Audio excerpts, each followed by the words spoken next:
Hello friends, अस्सलाम वालेकुम and welcome to reality TV. दोस्तों, क्या आपने कभी गौर किया है कि हमारी दुनिया का निजाम कैसे चल रहा है? सूरज हमारी जमीन से एक आइडियल फासले पर है। अगर ये और करीब या और दूर होता तो जमीन पर जिंदगी पॉसिबल ना होती। आपने सोचा है कि क्या सूरज खुद ब खुद वहां पहुंच गया? आप इंसानी जिस्म को देखें, दुनिया की सबसे जदीद और कॉम्प्लेक्स मशीन। एक मिसाल हमारे जिस्म में मौजूद ब्लड वेसल्स हैं। ये वो ट्यूब्स होती हैं जिनके जरिए हमारे जिस्म में खून सर्कुलेट होता है।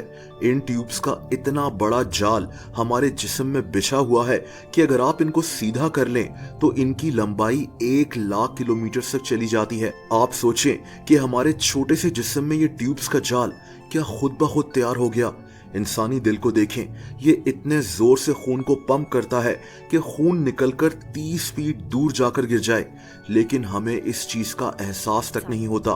क्या ये दिल भी खुद से ही बन गया और परफेक्ट तरीके से खुद से काम करना शुरू हो गया? बहरहाल इस वीडियो में मैं बात करूंगा कि अल्लाह ताला ने ये दुनिया कैसे तख्लीक की, आज साइंस भी इस बात को क्यों मानती है और बिग बैंग थ्योरी क्या है।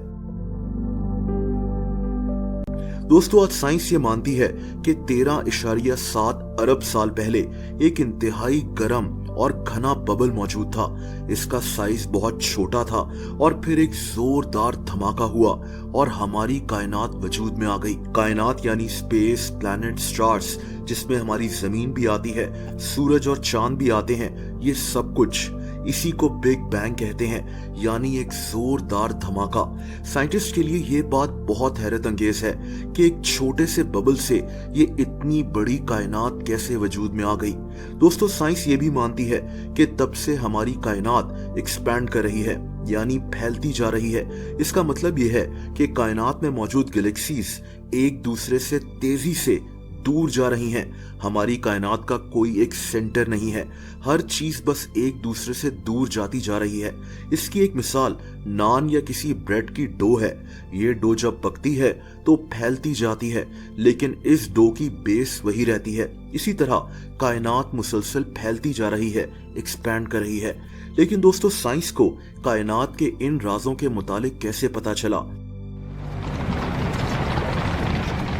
ये वक्त था 1920s का, आज से 100 साल पहले। उस वक्त साइंटिस्ट को लगता था कि हमारी कायनात बस एक जगह रुकी हुई है, लेकिन फिर दो साइंटिस्ट ने ये थ्योरी पेश की, जॉर्ज लेमेट्रे और अलेक्जेंडर फ्रीडमैन। इन दोनों ने आइंस्टाइन की थ्योरी ऑफ रिलेटिविटी को जहन में रखकर ये बात कही कि हमारी कायनात मुसलसल एक्सपैंड कर रही है, फैल रही है, लेकिन इन दोनों के पास इसका कोई सबूत नहीं था।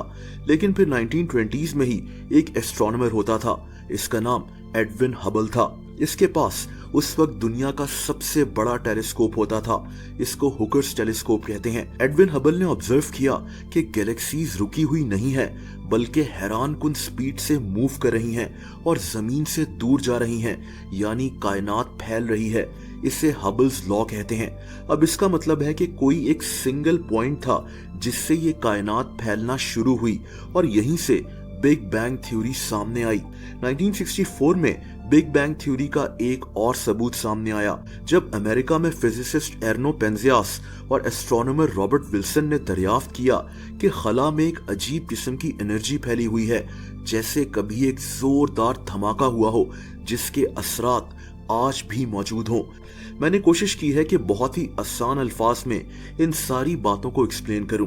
बहरहाल दोस्तों, ये तो हो गई साइंस की बात। बिग बैंग थ्योरी तो 100 साल पहले ही सामने आई, लेकिन अल्लाह ताला ने इसकी निशानियां कुरान पाक में मेंशन की हुई हैं।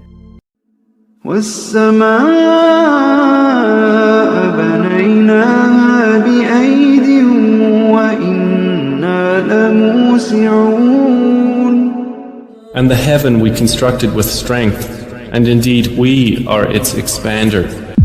वस्समा बनैनाहा बिअयदिन, और देखो ये आसमान हमने बनाया अपने हाथों से।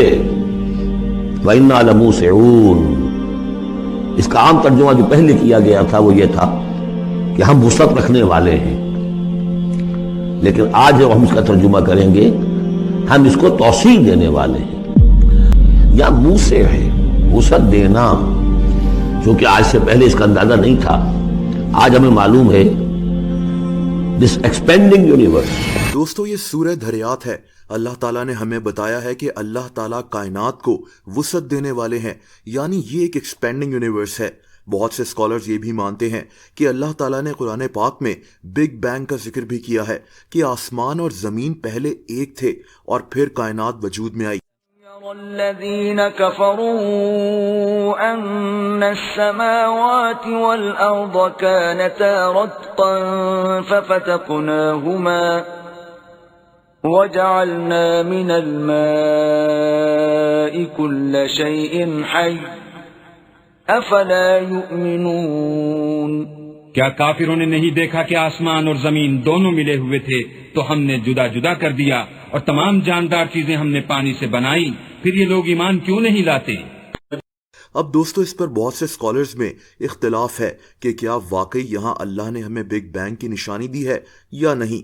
دراصل ہمیں یہاں سمجھنا ہوگا کہ قرآن پاک سائنس کی کتاب نہیں ہے بلکہ سائنس کی کتاب ہے، یعنی نشانیوں کی کتاب ہے۔ ہو سکتا ہے کہ اس جگہ بھی اللہ تعالیٰ نے ہمیں بگ بینگ کی ہی ایک نشانی دی ہو۔ بہرحال ہماری کائنات میں ایسے ایسے راز چھپے ہیں جن کے متعلق سائنس بس اندازہ ہی لگا سکتی ہے۔ ہر چیز کی اصل حقیقت اس دنیا کو تخلیق کرنے والا ہمارا رب اللہ تعالیٰ ہی جانتا ہے۔ دوستو اگر آپ مجھے انسٹاگرام پر بھی فالو کرنا چاہیں تو اس کا لنک نیچے موجود ہے۔